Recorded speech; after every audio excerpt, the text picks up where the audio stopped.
Nah sekarang saya mau tanya Pak, duluan Nabi Adam apa Nabi Muhammad? Santai dah, ayo Mas Har, ayo. Duluan Nabi Muhammad apa Nabi Adam?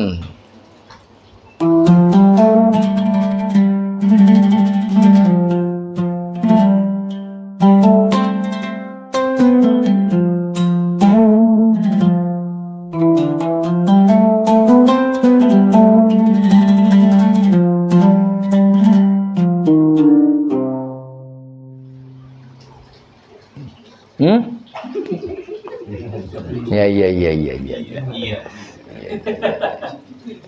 Sedangkan sahabat Hah?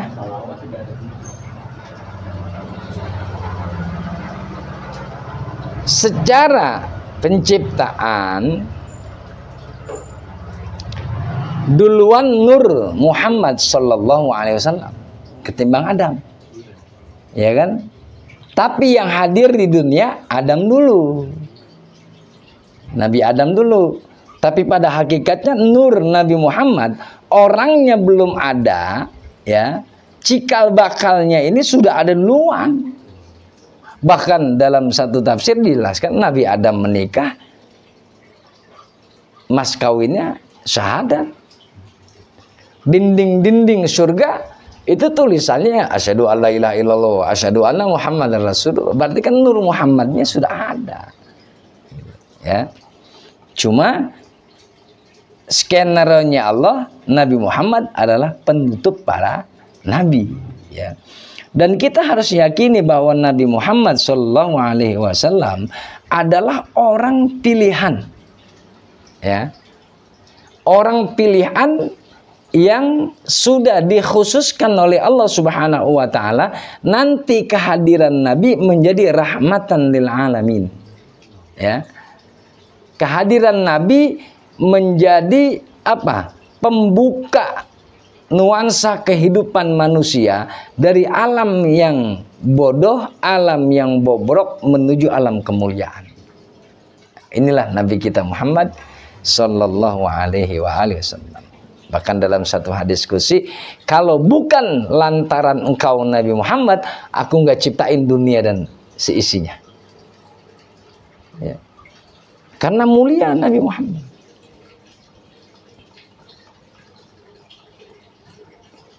Dia adalah seorang utusan Allah yang lahir dari manusia.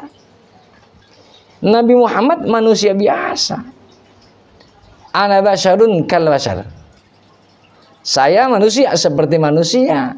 Cuman bedanya Nabi Muhammad tidurnya sedikit, kita dikit-dikit. Itu. Ya kan? Nabi Muhammad, ya kan? Makannya sedikit. Kalau kita dikit-dikit, lah itu dia bedanya. Iya, Nabi dapat wahyu, ya. Kalau kita dapat pangsit. Kita harus mengimani. Setelah Nabi Muhammad tidak ada lagi seorang nabi. Ini harus kita imani. Jadi kalau ada seorang nih di zaman sekarang ini, biar dia gamisnya ngengser sampai bawah, ya kan? Tasbihnya kayak biji jambu udah gede, ya kan? Kemudian jenggotnya sampai ke bawah nyengser, alis matanya sampai hitam banget, wah luar biasa dah. Syekh kalau kita panggil, ya kan? Syekh kalau kita panggil di sini mau gitu. Tapi kalau dia ngaku nabi, wajib kita nggak percaya. Wajib nggak boleh percaya kita. Biar dia ilmu agamanya mateng. Sekelas Syekh kan mateng udah. Lebih dari Habib, ya kan?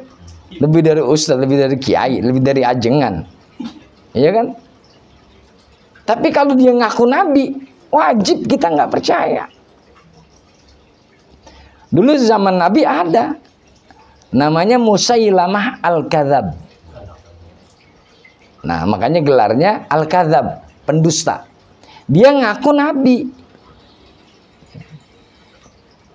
Ya kan sekarang kan banyak Pak, belajar di Mbah Google, ya kan, nonton di Syekh YouTube, ya kan, tahu-tahu jadi nabi, ya kan, punya ajaran tersendiri. Nggak perlu ke surga, bayar aja 500.000. Lah emang surga punya bapak moyang loh. Kan nggak perlu sholat, nggak perlu apa, udah. Jadi paham-paham begini, yang saya herannya ada juga yang ngikutin, itu aja. Padahal orang pintar kan banyak. Ya salam, jebuk orang pintar kalau kata orang Betawi, jebuk banget. Tapi ngapa jadi kalau ada yang begini, yang kelihatannya praktis, masuk akal gitu kan, diikutin. Lah nggak usah lu berangkat haji, ngapain jauh-jauh ke Mekah, 12 juta, 20 juta sampai sekian puluh juta, udah ke Parung aja no hajinya. Ya kan belum ada itu, paham begitu? Tawafnya di Parung aja, ya kan? Yang saya heran ada aja yang ngikutin. Banyak. Lia Eden. Masa dia bisa ngomong malaikat Jibril? Pernah ngeliat ya dia? Katanya udah berkomunikasi sama malaikat Jibril. Ketika di sidang di MUI, disuruh sama MUI, coba kamu minta tolong sama malaikat Jibril kalau itu temen kamu. Gak bisa. Gak datang tuh malaikat. Iya kan? Ngesodek. Orang yang stres. Iya kan? Udah gak ada kegiatan. Iya kan? Mau ngapain lagi dia? Cari sensasi. Ya di Gunung Buntun 40 malam. Dia meditasi. Iya kan? Tahu-tahu keluar jadi nabi. Nabi bulet banget. Ya. Jadi gampang kalau sekarang mau jadi nabi, ya kan? Jangan pulang dia masih muhajirin tuh. Iya main di situ, ya. Setahun pulang, insya Allah, ya. Gila kita. Nah wajib kita imani Nabi kita Muhammad SAW seorang Rasul dan dia bukan anak Allah. Dia membawa risalah kebenaran. Siapa yang beriman kepada risalahnya, dia akan selamat dunia dan akhirat. Kita pun begitu. Wajib mengimani Nabi kita. Jadi kalau kita lihat di rawi itu ada yang hafal namanya Muhammad bin Abdullah bin Abdul Muthalib terus nih. Kita cuma satu kan kalau orang tua kita hafalnya. Ya, bapak kita nih Fulan bin Fulan. Ntar kakek kita ke sono kagak hafal kita tuh. Sono lagi nggak hafal gitu. Ya, Nabi ada urutannya. Ya. Oleh karena itu sebagai bentuk cinta kita kepada Nabi, man ahabbani kana ma'i fil jannati. Siapa yang cinta kepadaku, maka dia bersamaku kelak di surga nanti. Bagaimana cinta? Kata orang ulama, ya, man ahabba syai'an aktsarahu dzikru.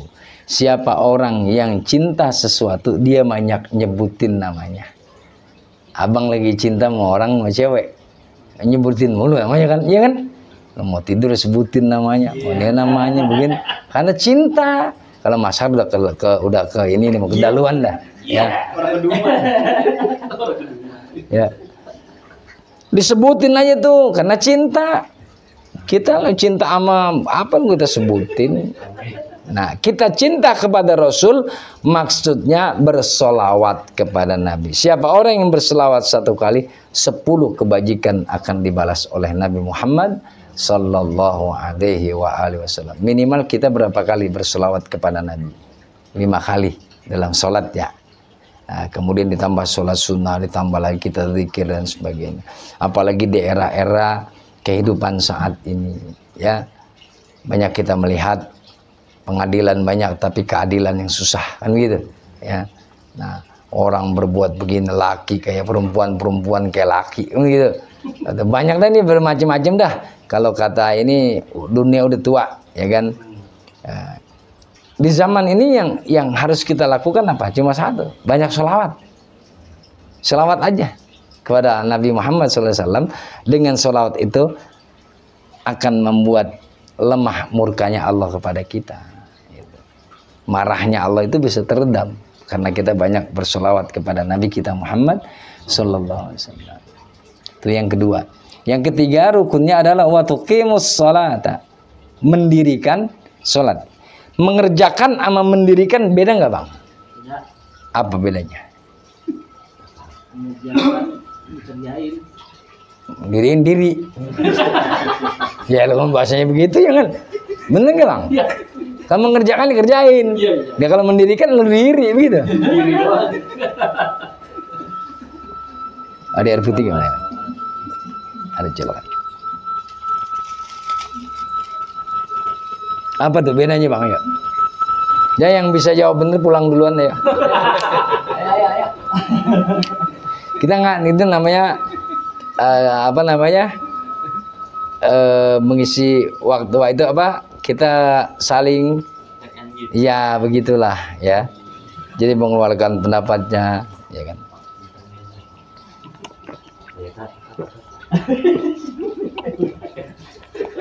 Jadi waktu qimas shalah, mendirikan sholat dan mengerjakan sholat. Yang benar tuh di dalam Al-Quran kan kalau ada kalimat waktu qimus shalah atau wayuqimunas shalah, mendirikan bukan mengerjakan tuh. Artinya mendirikan biasanya bukan mengerjakan. Nah sekarang bedanya mengerjakan sama mendirikan. Beda nggak ini? Maksud dan tujuannya, pemahamannya, penafsirannya beda nggak?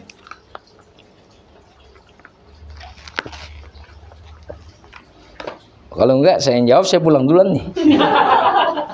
Ini saya jawab bener, pulang duluan. Santai ya, Bang. Jangan bikin stres. Bukan takut besok agak ngaji lagi, Bang. Apa itu? Mengerjakan sholat, mendirikan sholat. Ini dua kalimat yang berbeda. Kalimatnya berbeda, tentu maksud dan tujuannya pun berbeda. Saya habis batang dulu dah, saya jawab. Ayo.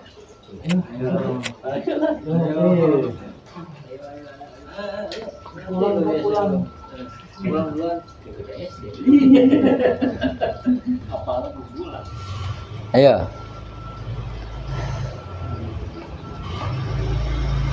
Jadi mengerjakan, mendirikan sholat. Kalau mengerjakan hanya sebatas dia mengerjakan kewajibannya. Udah sholat maghrib, Bang? Udah. Ya udah mengerjakan sih dia. Kalau bahasa agamanya gugurin kewajiban. Dia gugurin kewajibannya, emang udah sholat dia. Tapi mendirikan sholat maksudnya apa? Menerjemahkan makna-makna sholat dalam kehidupan. Jadi lebih jauh lagi nih. Jadi nilai-nilai sholat dipraktekkan dalam kehidupan. Kenapa sih kita mesti Assalamualaikum warahmatullahi ke kanan, Assalamualaikum warahmatullahi ke kiri. Ini kan punya makna, ya. Satu contoh lah, bahwa kita menoleh ke kanan dan menoleh ke kiri, ini punya maksud. Apa maksudnya? Kita punya tanggung jawab, ya, kepada saudara-saudara kita yang tidak mampu, yang berada di sebelah kanan rumah kita, sebelah kiri rumah kita, depan rumah kita, belakang rumah kita, gitu.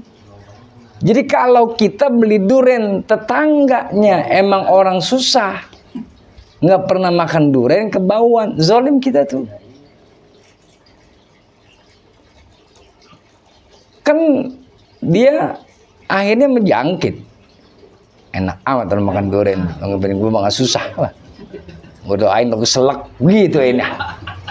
Ya, keselak durian mah masih ada baunya enak gitu.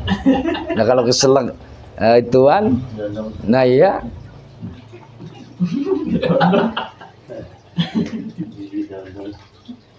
Makanya di dalam Islam diajarkan kalau emang ada tetangga yang tidak mampu, kalau kita masak sayur kuahnya banyakin, walaupun kuahnya doang.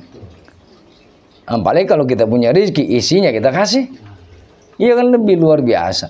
Kenapa? Kalau kita open sama orang yang ada di sebelah kanan kita, depan, samping, kiri, belakang, orang yang tidak mampu, minimal kalau kita openin dia doain kita. Iya kan? Ya lah, cakep sama Mas Har ya. Iya. Kan Mas Har ini baik banget sama tetangganya. Cuma kalau beli apa-apa juga tetangganya dikasih, makanan juga dikasih. Open gitu. Kan jadi doa, saya doain mudah-mudahan sehat, panjang umur, rezekinya lancar bertambah. Kan begitu. Minimal kita amin.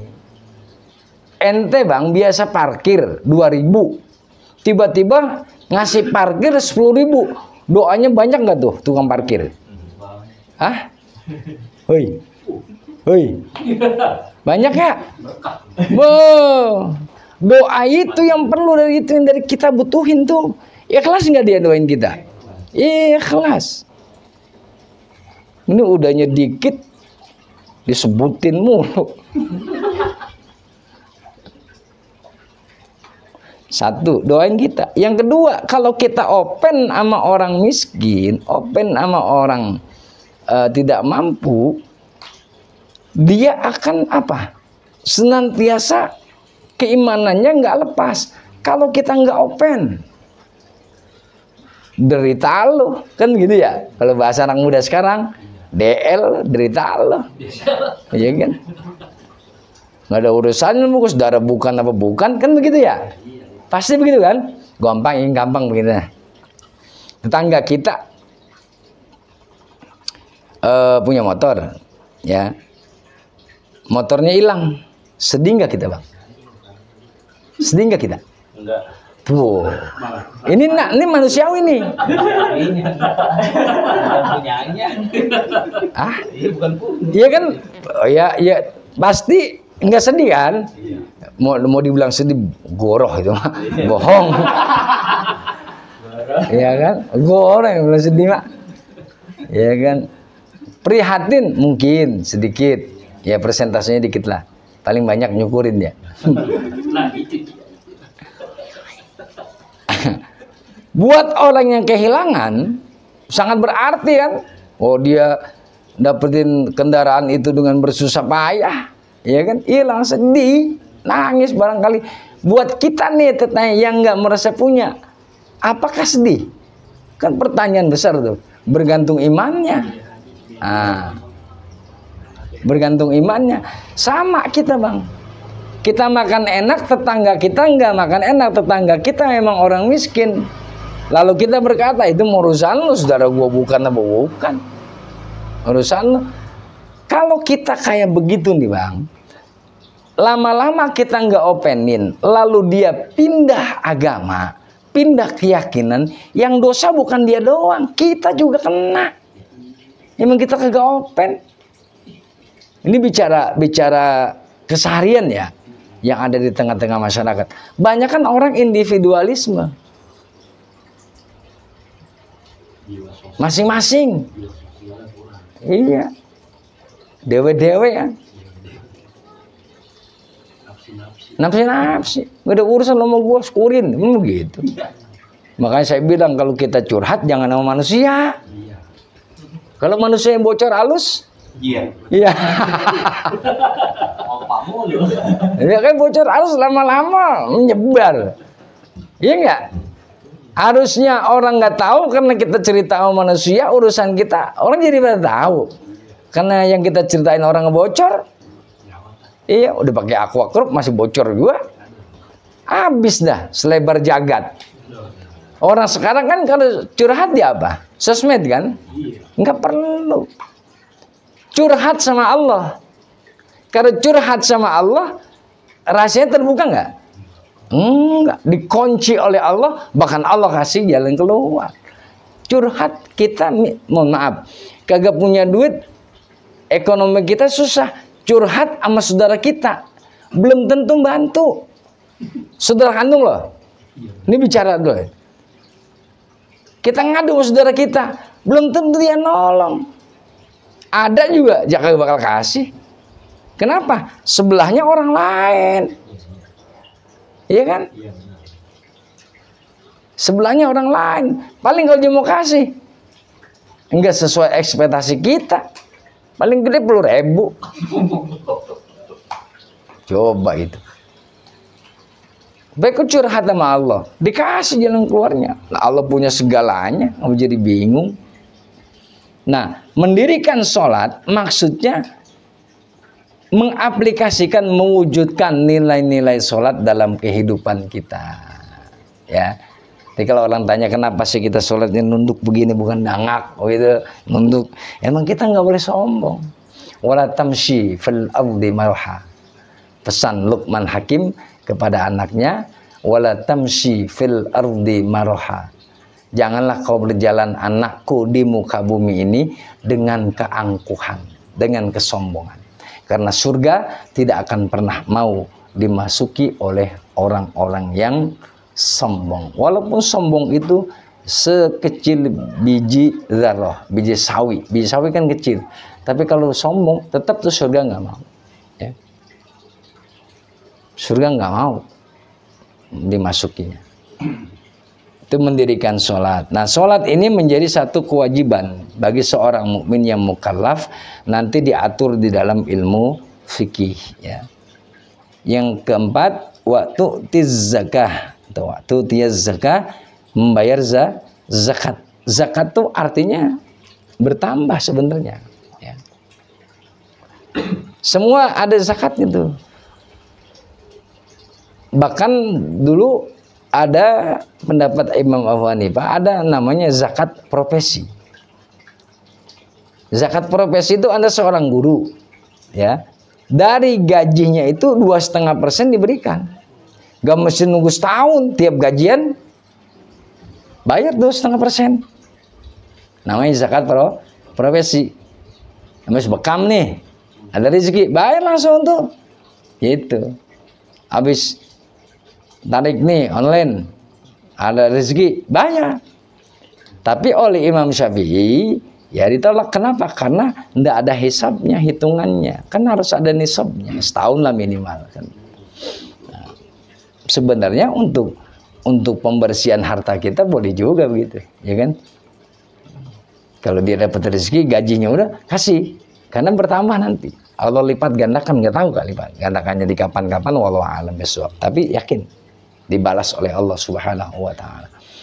Nah, zakat yang kita pahami adalah zakat fitrah, ya. Zakat fitrah ini wajib bagi seorang mukmin, laki-laki maupun perempuan, balik atau belum balik, ya. Dia wajib dizakati. Kalau kita punya pembantu di rumah, bantu-bantu nih ART, itu ke kita tuh wajib zakatnya, kita yang bayarin. Jangan dia bayar dari mana, ya kan? Jangan kita membayar zakat dong, kadang-kadang susah, ya kan?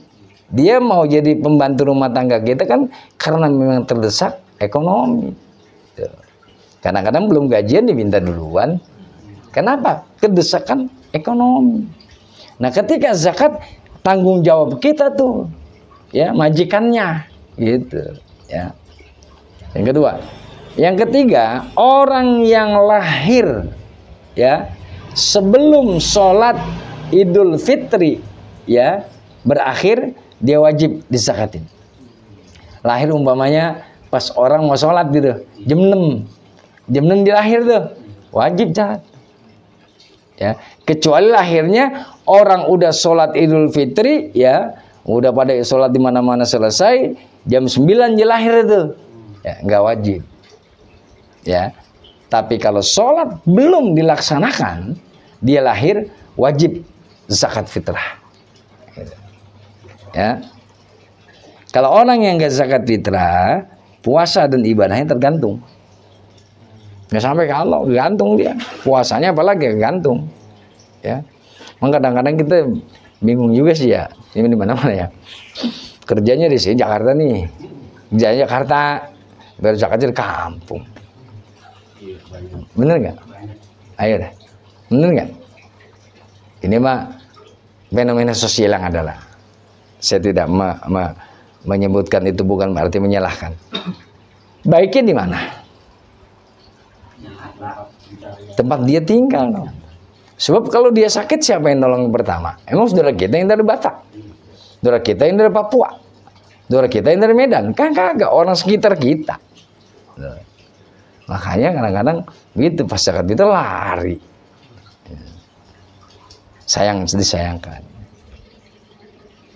Kemudian ada zakat mal, harta kita miliki. Ada zakat perniagaan, dagangan. Ini kita buka dagangan nih. Modalnya berapa? 10 juta. Setahun. Tanggal 8 bulan Agustus. Tahun depan tanggal 8 bulan Agustus kita buka tuh. Ada untungnya nggak kita? Kalau ada untungnya zakatin. Ya. Bagaimana kalau nggak ada untungnya? Zakatin kalau ada. Ya wajib zakat kan. Kalau mampu, kalau nggak mampu ya jangan dizakatin. Dia yang menerima zakat malah kan gitu. Wa tasawma Ramadhana, yang keempat berpuasa bulan Ramadan. Puasa ini jadi wajib hukumnya bagi seorang mukmin laki-laki dan perempuan yang sudah mukallaf. Ya. Wajib kalau tidak ada halangan syar'i. Dia umpamanya dia sakit yang bertahun-tahun nggak sembuh-sembuh, nggak boleh tuh dia apa namanya, nggak berpuasa, berfidyah. Nah, atau orang itu memang udah tua, udah pikun dah, udah nggak bisa ngapain ya kan. Kadang habis sahur dia mau sahur lagi, ya kan, pikun namanya. Ya. Orang ini boleh nggak puasa, tapi dia bayar fidyah, ya. Nah kadang-kadang terjadi begini yang jelek ini. Kita mau pulang kampung nih malam nih. Besok kita udah niat nggak puasa tuh, bener nggak? Bener nggak yang pulang kampung? Saya nggak punya kampung nih. Ya saya nggak tahu. Tapi saya tahu begitu. Kalau udah pulang kampung, dia berangkatnya pagi ya, atau dia berangkatnya malam, ya kan? Besok kan dia harus puasa. Karena belum sampai di mobil kan, masih di perjalanan, dia nggak puasa tuh. Udah niat emang, saya nggak puasa. Allah juga tahu, enak aja. Musafir. Hah? Kita mau berpergian. Berpergiannya bukan maksiat, ya. Kalau pergiannya bukan maksiat, jelas sudah nggak boleh puasa lah. Berpergiannya nggak maksiat, kita puasa dulu, niatin. Andai kata di tengah perjalanan memang sudah nggak kuat, nah, daripada puasa dia sakit nggak keruan, ya boleh buka, kan bisa diganti hari akhir. Islam itu prinsipnya yuridullahu bikumul usra wala yuridu bikumul usra. Allah itu menghendaki kemudahan, bukan kesulitan. Kalau emang nggak kuat puasa ya udah. Ya. Tapi puasa sekali lagi ya, dia bukan hanya sekedar kewajiban, tapi ada nilai-nilai hikmah-hikmah yang terkandung di dalam pelaksanaan ibadah puasa. Kalau kita kaji lebih jauh. Dan terakhir, wa tuhajjul baita al-harama in istata'ta ilaihi sabila.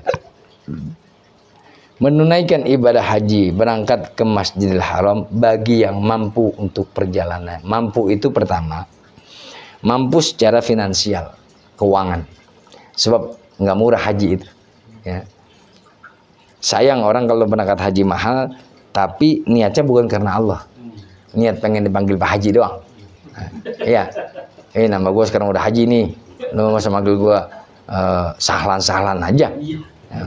Oh, udah haji nih, apa perlu gue merekin lang? Gitu. Ada yang begitu, ya. Kemudian haji itu mampu secara finansial, keuangan.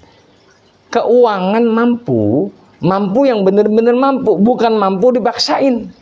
Ngutang umpamanya, Mas, saya pinjam duit, saya mau berangkat haji nih. Kan namanya dipaksain kan? Pulang haji mikir nggak dia? Mikir harus balikin. Masih dicabut lagi gelar hajinya. Ya kan nggak mungkin. Nggak boleh dari hasil yang haram. Korupsi nggak boleh. Banyak orang haji sekarang kadang-kadang dari hasil yang korupsi. Itu urusan dia dengan Allah Subhanahu wa taala. Tapi secara hukum fikih tidak boleh. Ya. Atau dia jual tanah, jual rumah. Dia mau berangkat haji, jual rumah, jual tanah, apalagi jual banda. Ini kan namanya memaksakan. Ketika dia pulang haji, dia tinggal di mana? Masa habis ngaji ngontrak? Ya kan? Nggak boleh juga. Ya. Yang mampu secara zahir. Mampu apa? Sehat badannya. Ya dong. Kalau dia nggak sehat mau ngapain? Di sana bikin susah dia. Makanya sekarang, apalagi sekarang orang haji berapa tahun waiting listnya? Ada yang 15, ada yang 30 tahun, ya kan? Bahkan ada yang sampai angka 40 tahun, kan lama. Makanya sekarang begitu beranak, tuh anak punya duit, daftarin haji. Begitu dia gede, udah berangkat dia. Masih usiamu muda. Kalau sekarang umur 60 baru berangkat, nunggu 16 tahun. Begitu 16 tahun kan nggak bisa ngapa-ngapain ya. Dari yang muda sekarang, Mas Hardo, daftarin Mas, ya kan? Biar apa? Ketika menjalankan ibadah haji kuat. Sayang loh, kemana-mana digotong, ya kan? Ya bagus juga dia berangkat, tapi kan kurang afdal. Kemana-mana harus bayar. Selagi muda kita berangkat haji. Siapapun orangnya, kalau ditanya mau berangkat haji, mau. Sekalipun dia nggak ibadah kepada Allah, kalau ditawarin, bang mau berangkat haji bang, lu mau bener, ya kan? Bang ada yang ngomong, mentahnya aja gua begitu, parah. Ya. Nah yang ketiga rukunnya apa? Perjalanan ke sana aman, nggak ada perang. Kalau ada perang kan nggak jadi. Kayak sekarang di Israel, ya kan bombardir apa namanya Gaza, nggak aman kan? Dari orang-orang dari mana gitu selain Indonesia ya, yang lewat jalur situ kan nggak bisa, nggak aman. Tapi kita kan aman terus. Nah, ketika rukun Islam yang 5 ini insya Allah ada pada diri kita, maka agama itu akan kuat di dalam kehidupan kita, ya.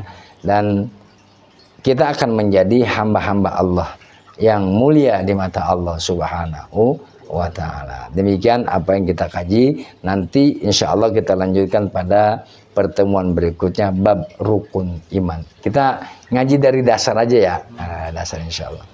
Baik, terima kasih. Mari kita tutup dengan doa. Astagfirullahaladzim, innallaha ghafurur rahim. Allahumma salli ala sayyidina Muhammadin wa ala alihi wa sahbihi ajma'in. Allahumma ghfir lana dhunubana wa liwalidina warhamhum kama rabbawna shighara wa li jami'il mu'minina wal mu'minat wal muslimina wal muslimat al ahya'i minhum wal amwat. Allahumma a'inna ala dzikrika wa syukrika wa husni ibadatik. Allahumma ultuf bina fi taysirin kulli asiri fa innaka 'alaika yasir. Yasir umurana ya Allah fid dini wa dunya wal akhirah. Allahumma inna nas'aluka ilman nafi'a wa rizqna fahma wa amalan maqbula wa na'udzubika min 'ilmin la yanfa' wa qalbin la yakhsha wa du'ain la yusma' wa nafsin la tashba. Rabbana atina fid dunya hasanah wa fil akhirati hasanah wa qina adzabannar. Wa sallallahu ala sayyidina Muhammad wa alihi washabbihi wasallam walhamdulillahi rabbil alamin. Assalamualaikum warahmatullahi wabarakatuh.